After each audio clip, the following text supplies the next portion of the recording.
जिन पत्थरों को हमने दी थी धड़कने, उनको जुबान मिली थी तो हम पर ही बरस पड़े।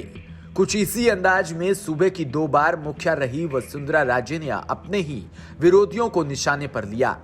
दरअसल मौका था कि जयपुर में पूर्व उपराष्ट्रपति भैरों सिंह शेखावत की पुस्तक धरती पुत्र के विमोचन का, लेकिन इस कार्यक्रम में राजे ने बोलना शुरू किया तो अपने ही सियासी विरोधियों को आड़े हाथों ले लिया। राजे ने सीधे संदेश दिया कि जिन लोगों को वो राजनीति में लेकर आई, आज वो उनकी खिलाफत कर रही हैं, उससे वो आत होने वाली नहीं है। अरे राजनीति के अंदर तो वो बहुत ही अनुभवी खिलाड़ी थे और मैंने देखा जब 1985 के अंदर धौलपुर में से मुझे उन्होंने टिकट दिया, पहली बार विधायक बनी।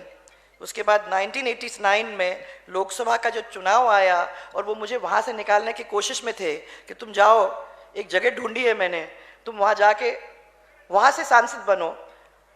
मैंने बिल्कुल हतप्रभ होके, परेशान होके मैंने उनसे ये कहा, ये कौन सी जगह है, कहाँ भेज रहे हो आप, ये है कहाँ झालावाड़, मैं तो कभी उसका नाम तक नहीं सुना है, वहाँ क्यों भेज रहे हो आप मेरे को।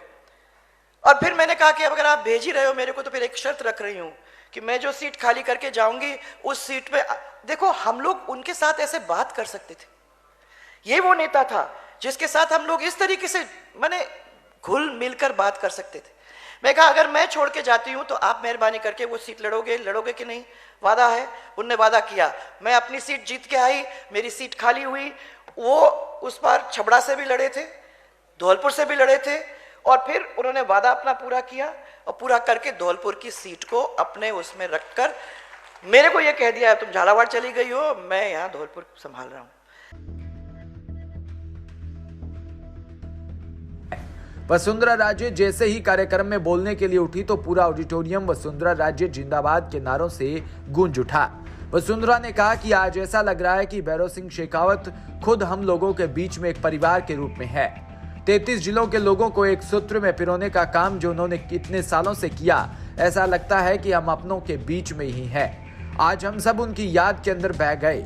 उन्होंने सभी जिलों से इकट्ठे हुए लोगों को प्रणाम करते हुए कहा कि यह सब भैरों सिंह जी का ही चमत्कार है, पुस्तक तो बहाना है। हम सबको इकट्ठे होकर उनकी याद करने का इससे बहाना मिल गया। राजे ने कहा कि कोई दो राय नहीं कि राजमाता साहब तो मुझे राजनीति में लेकर आई थी, लेकिन मैं उस जगह पर नहीं होती अगर भैरों सिंह जी ने मेरा हाथ पकड़कर मुझे यहाँ तक पहुँचाने का काम न किया होता।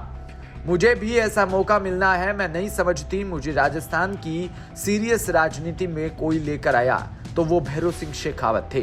वो आज भी मेरे प्रेरणा स्रोत है और रहेंगे। मैं उनकी चलती फिरती राजनीति की पाठशाला की एक विद्यार्थी हूँ। Bureau report, DPK news.